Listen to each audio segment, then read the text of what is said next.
Baik, Assalamualaikum warahmatullahi wabarakatuh. Yang terhormat kepada Bapak Gale selaku pengampu dari kelas 4 ESE, dan yang terhormat kepada teman-teman yang berbahagia. Di sini kelompok kami akan menjelaskan tentang materi yang berjudul model building. Untuk pemateri pertama yaitu saya sendiri, saya Nur Raja Mirantau, yang kedua Marco Zain Alam, yang ketiga Satu Restu Wijaya, dan yang keempat Sulaiman Duri Ma'arif. Pada bab sebelumnya telah dijelaskan teknik dan konsep analisis regresi. Pada bab ini lebih mendemonstrasikan mengapa prosedur analisis regresi menjadi salah satu yang paling kuat dan teknik umum digunakan dalam statistik, di mana analisis regresi memungkinkan praktik statistik untuk menggunakan model matematika untuk menggambarkan hubungan variabel dependen dan independen. Yang pertama yaitu model polinomial. Model di mana hubungan antara ketergantungan variabel dependen dan independen mungkin tidak benar. Pada bab 17 memperkenalkan model regresi berganda dengan Y sama dengan beta 0 plus beta 1 X1 ditambah beta 2 X2 dan seterusnya ditambah beta K XK ditambah epsilon. Pada bagian ini kita membahas model di mana variabel independen mungkin merupakan fungsi dari sejumlah kecil variabel prediktor.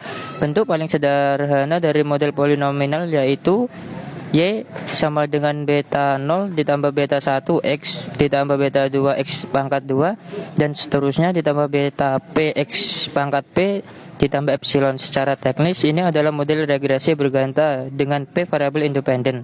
Namun semua variabel independen hanya didasarkan pada satu variabel yang kami beri label sebagai prediktor variabel, yaitu X1 sama dengan X1, X2 sama dengan X pangkat 2 dan seterusnya XP sama dengan X pangkat P. Dalam model ini P adalah order persamaan.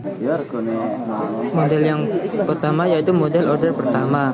Ketika P sama dengan 1, kita memiliki model regresi linear sederhana di bab 16. Ini juga disebut model polinomial order pertama dengan Y sama dengan beta 0 ditambah beta 1 X ditambah epsilon. Model ini dipilih ketika ada hubungan garis lurus antara variabel dependen dan independen selama rentang nilai X.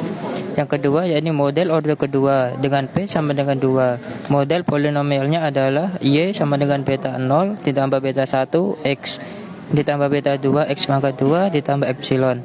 Ketika kita memplot X Y, grafiknya berbentuk seperti parabola. Koefisien beta 0 mempresentasikan perpotongan di mana permukaan respon membentuk sumbu Y. Tanda beta 1 dengan beta 2 mengontrol posisi parabola relatif terhadap sumbu Y. Jika B1 sama dengan 0, misalnya parabolanya simetris dan berpusat di sekitar X sama dengan 0. Jika B1 dan B2 bertanda sama, parabolanya bergeser ke kiri. Jika B1 dan B2 berlawanan tanda, maka parabola bergeser ke kanan. Koefisien B2 menggambarkan kelengkungan. Jika B2 sama dengan 0, ada kelengkungan. Jika B2 negatif, grafiknya cekung. Jika B2 positif, grafiknya cembung. Semakin besar nilai absolut B2, semakin besar tingkat kelengkungan. Untuk kurvanya bisa dilihat pada gambar. Yang selanjutnya yaitu model order ketiga. Dengan menetapkan P sama dengan 3, kami menghasilkan model order ketiga, yakni Y sama dengan beta 0 plus beta 1 X ditambah beta 2 X pangkat 2 ditambah B 3 X pangkat 3 ditambah epsilon. Pada persamaan ini kelengkungannya dapat berubah dua kali, seperti yang bisa dilihat ketika beta 3 negatif ia menurun pada rentang X, dan ketika beta 3 positif ia meningkat. Koefisien lainnya menentukan posisi kelengkungan perubahan dan titik di mana kurva memotong sumbu Y. Selanjutnya ada model polinomial dengan dua variabel prediktor. Yang pertama yakni model order pertama. Model order pertama diwakili oleh Y sama dengan beta 0 ditambah beta 1 X1 ditambah beta 2 X2 ditambah epsilon. Model ini digunakan jika rata-rata Y adalah berhubungan linear dengan masing-masing X1 dan X2 dan variabel prediktor tidak berinteraksi. Ini berarti bahwa pengaruh satu variabel prediktor terhadap Y tidak bergantung pada nilai variabel prediktor kedua. Misalnya garis regresi sampel dari model order pertama adalah Y sama dengan 5 ditambah 3 X1 ditambah 4 X2.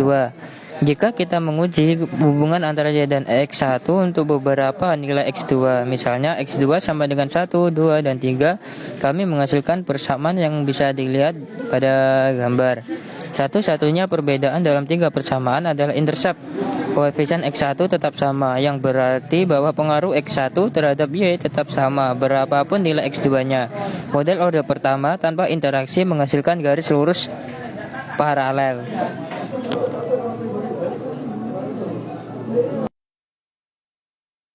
Seperti yang tertera pada gambar, seorang praktisi statistik yang berpendapat bahwa pengaruh satu variabel prediktor terhadap Y adalah dipengaruhi oleh variabel prediktor lain dapat menggunakan model yang dijelaskan selanjutnya. Model order pertama dengan dua variabel prediktor dan interaksi. Interaksi artinya pengaruh X1 terhadap Y dipengaruhi oleh nilai X2. Ini juga berarti bahwa pengaruh X2 pada Y dipengaruhi oleh X1. Model order pertama dengan interaksi yakni Y sama dengan beta 0 ditambah beta 1 X1 ditambah beta 2 X2 ditambah beta 3 X1 X2 ditambah epsilon. Misalkan garis regresi sampel adalah Y sama dengan 5 ditambah 3 X1 ditambah 4 X2 dikurangi 2 X1 X2. Jika kita menguji hubungan antara Y dan X1 untuk X2 sama dengan 1, 2, dan 3, kita menghasilkan tabel persamaan berikut. Seperti pada gambar, seperti yang Anda lihat, kita hanya interceptnya yang berbeda, tetapi juga koefisien X1 bervariasi. Jelas pengaruh X1 terhadap Y dipengaruhi oleh nilai X2 yang menggambarkan persamaan. Ini garis lurus jelas tidak sejajar, seperti pada gambar. Selanjutnya ada model order kedua. Model order kedua dengan interaksi. Seorang praktisi statistik yang percaya bahwa ada hubungan kuadrat antara Y dan masing-masing X1 dan X2 dan bahwa variabel prediktor berinteraksi dalam pengaruhnya terhadap Y dapat menggunakan model order kedua. Model order kedua dengan interaksi. Y sama dengan beta 0 ditambah beta 1 X1 ditambah beta 2 X2 ditambah beta 3 X pangkat 21 ditambah beta 4 X pangkat 2 ditambah beta 5 X1 X2 ditambah epsilon. Masing-masing menggambarkan model ini tanpa dan dengan istilah interaksi seperti pada gambar.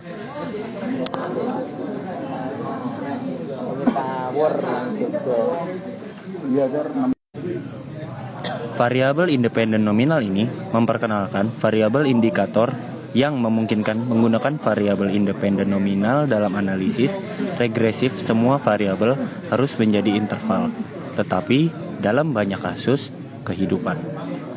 dalam kehidupan nyata, satu atau lebih dari variabel bebas adalah nominal. Sebagai contohnya yaitu terdapat variabel independen, luas lahan, dan pembayaran terhadap variabel independen. Pendapatan untuk memasukkan variabel nominal pembayaran, kredit dan non-kredit dapat dalam model regresi berganda. Kita perlu membuat dua zat variabel indikator, disebut juga variabel dummy, yang dapat mengasumsikan salah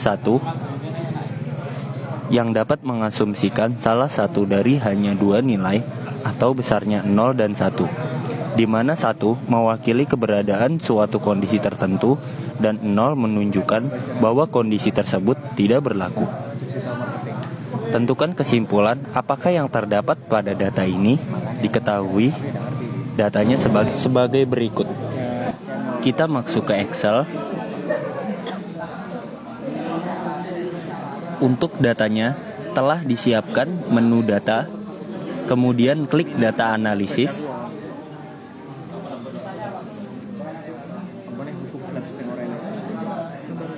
Klik OK, kemudian untuk input pada pendapatan, kemudian untuk input exchange kita blok pada luas lahan dan pembayaran, kemudian centang. Label dan selanjutnya yaitu pilih output range, kita pilih pada bagian F7 dan selanjutnya kita warnai bagian have, hitung, dan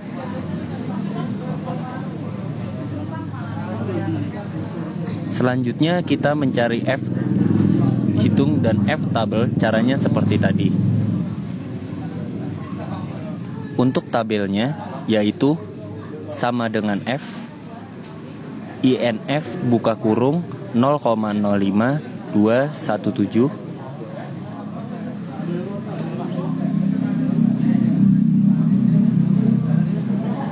dan untuk keputusannya yaitu sama dengan IF Fx. Untuknya kita pilih F, hitung lebih besar dari F tabel.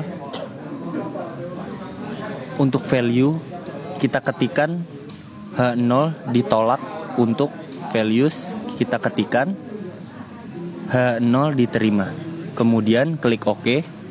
Untuk hasil keputusannya yaitu H0 ditolak. Kita juga memasukkan dua set variabel indikator atau disebut juga variabel damai yang dapat mengasumsikan salah satu dari hanya dua variabel atau biasanya satu distribusinya sebagai berikut, di mana satu sama dengan untuk satunya jika kredit dan nolnya sebaliknya. Langsung saja kita masuk pada Excel-nya. Masuk pada Excel-nya, data dan rumusan hipotesisnya juga telah dipersiapkan sebelumnya. Kemudian kita masuk menu data, data analisis, pilih regresi. Kemudian caranya seperti tadi. Untuk Y-nya itu pendapatan dan untuk X-nya yaitu luas lahan dan kredit satu nomor 2 atau X1.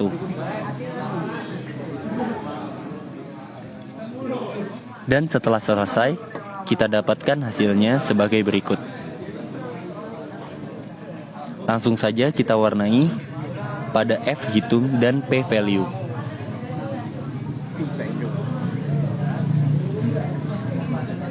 Dan untuk tersebarnya, langsung kita mencari hitung F dan F table seperti sebelumnya.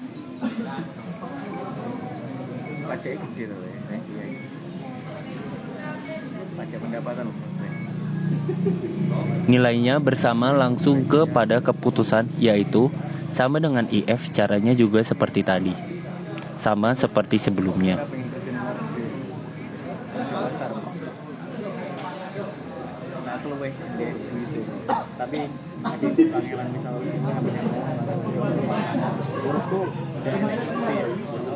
Jika sudah klik OK, maka dari didapatkan hasil keputusan yaitu hak 0 di sekolah untuk hasil dari analisis tadi yaitu modelnya sedikit meningkat, koefisien determinasi meningkatkan dari 0,7 0,3755 menjadi 0,3835 dan standar error menurun dari 0,2553 menjadi 2 menjadi 0,2537. Koefisien variabel 1 dan 0,119 yang memberitahukan bahwa dalam sampel ini pembayaran kredit mendapatkan rata-rata 0,119 lebih banyak daripada perempuan ketika perbandingan dibuat dengan mempertahankan konstanta variabel independen lainnya. Adalah 1,013 dengan nilai pre-value 0,235. Kami menyimpulkan bahwa ada cukup bukti bahwa pada soal pendapatan dan pembayaran kredit dan non-kredit berbeda ketika variabel lain diadakan konstan. Selanjutnya saya akan memaparkan materi mengenai aplikasi dalam manajemen sumber daya manusia. Membayar ekuitas pada bagian ini memperkenalkan regresi bertahap untuk memasukkan variabel independen yang menghasilkan model pemasangan terbaik. Untuk contoh soalnya yaitu menguji kesetaraan gaji yang sama untuk pekerjaan dari nilai setara data yang akan digunakan dapat dilihat pada PPT dengan variabel Y adalah upah, variabel X 1 skor dan variabel X2 gender, di mana 1 didominasi laki-laki, 0 sebaliknya atau didominasi perempuan. Langsung saja untuk prakteknya menggunakan Microsoft Excel. Pertama, pindahkan data ke dalam Excel, kemudian buat rumusan hipotesis, lalu klik tab data, klik data analis, pilih regression, kemudian klik OK. Pada kotak input Y blok, kolom bagian upah atau Y, kemudian pada kotak input X blok, kolom variabel X1 dan X2, beri centang pada pilihan label. Pada bagian output option, pilih salah satu sel kosong, kemudian klik OK. Hasilnya akan muncul seperti yang ada pada video bagian ini. Adalah F hitung bisa diberi warna untuk memberikan tanda, dan bagian ini adalah PV.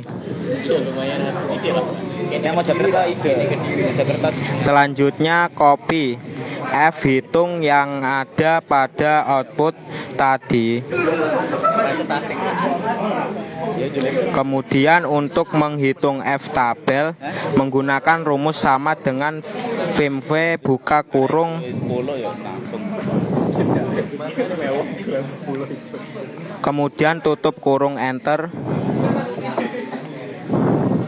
Untuk keputusan uji menggunakan rumus sama dengan IF. Klik FX. Kemudian pada logical test diisi F hitung lebih dari F tabel. Pada value diisi H kosong ditolak, dan pada values diisi H kosong diterima. Kemudian klik enter. Hasil yang diperoleh adalah H kosong ditolak.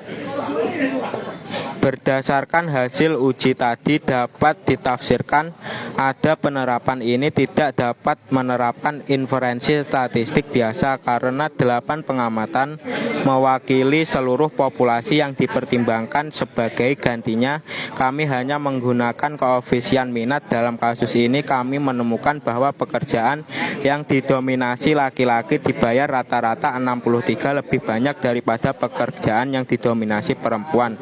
Setelah diselesaikan dengan nilai setiap pekerjaan, jika kami menerima keabsahan analis, kami menyimpulkan bahwa Baik, saya Sulaiman Nuri Marif ingin menjelaskan tentang contoh regresi bertahap. Mengenai contoh regresi bertahap diketahui dari uji coba soal pertama yang sudah dijelaskan oleh teman saya. Tadi hasil output F dihitung bernilai 33,89, sedangkan privilege untuk S1 adalah 0,007, sedangkan base value untuk S2 adalah 0,235. Nah, berdasarkan ini privilege yang kita gunakan adalah privilege yang kurang dari alpha 0,05, sehingga bisa diperoleh bahwa H0 ditolak yang bernilai kurang dari 0,05 adalah bagian X1 yaitu rata-rata pendapatan, sehingga persamaan regresi adalah Y sama dengan 16,08917336 diperoleh dari koefisien intercept ditambah dengan 0,42089279. X1 diperoleh dari hasil koefisien X1 rata-rata pendapatan, sedangkan pada X2 rata-rata usia itu tidak digunakan untuk secara langsung, dihapus karena ini dapat mempengaruhi model, dan B value juga tidak sesuai dengan kriteria yang dia ambil. Variabel independen yang terbukti berhubung secara linear dengan pendapatan hanya satu, yakni rata-rata pendapatan atau X1, sedangkan variabel yang tidak berhubungan maka dihapus dan ditambahkan variabel baru. Jika diperoleh perbedaan utama dengan regresi linear berganda adalah bahwa variabel yang tidak signifikan tidak termasuk dalam hasil regresi bertahap. Selanjutnya mengenai model bangunan, yaitu cara menggunakan dengan benar analisis regresi dalam membangun model. Dalam beberapa model regresi yang berbeda, penggunaan variabel prediktor, nominal, dan alat untuk menggambarkan berbagai hubungan variabel online. Analisis regresi digunakan untuk menentukan bagaimana satu atau lebih variabel prediktor berhubungan dengan satu demi satu seni rupa dependen, menghasilkan nilai variabel dependen dan memperkirakan nilai yang diharapkan. Meskipun prosesnya berbeda antara dua tujuan, ada banyak kesamaan. Dalam pendekatan berikut adalah prosedur yang digunakan dalam membangun model. Baik, saya akan menjelaskan model bangunan, yaitu prosedur pembuatan model. Yang pertama, identifikasi variabel dependen. Tentukan dengan jelas variabel yang ingin Anda analisis meramalkan. Yang kedua, tentukan potensi prediktor menggunakan pengetahuan Anda tentang variabel dependen. Buat daftar prediktor yang mungkin terkait dengan variabel dependen. Meskipun kita tidak dapat menetapkan hubungan asal, kita harus berusaha memasukkan variabel prediktor yang menyebabkan perubahan pada variabel dependen. Yang ketiga, kumpulkan rasio yang diperlukan untuk model potensial. Aturan umum adalah bahwa ada harus setidaknya 6 pengamatan untuk setiap variabel independen digunakan untuk persamaan. Yang keempat, identifikasi beberapa kemungkinan model. Sekali lagi, gunakan pengetahuan Anda tentang variabel dependen dan variabel prediktor untuk merumuskan model. Yang kelima, gunakan perangkat lunak statistik untuk memperkirakan model. Yang keenam, tentukan apakah kondisi yang diperlukan terpenuhi. Jika tidak, coba perbaiki masalah pada titik ini. Anda mungkin memiliki beberapa model sama untuk digunakan memilih. Yang ketujuh, gunakan penilaian Anda dan keluarkan statistik untuk memilih model terbaik. Itu saja penjelasan dari saya. Mungkin ada salah-salah kata, mohon maaf. Wassalamualaikum warahmatullahi wabarakatuh.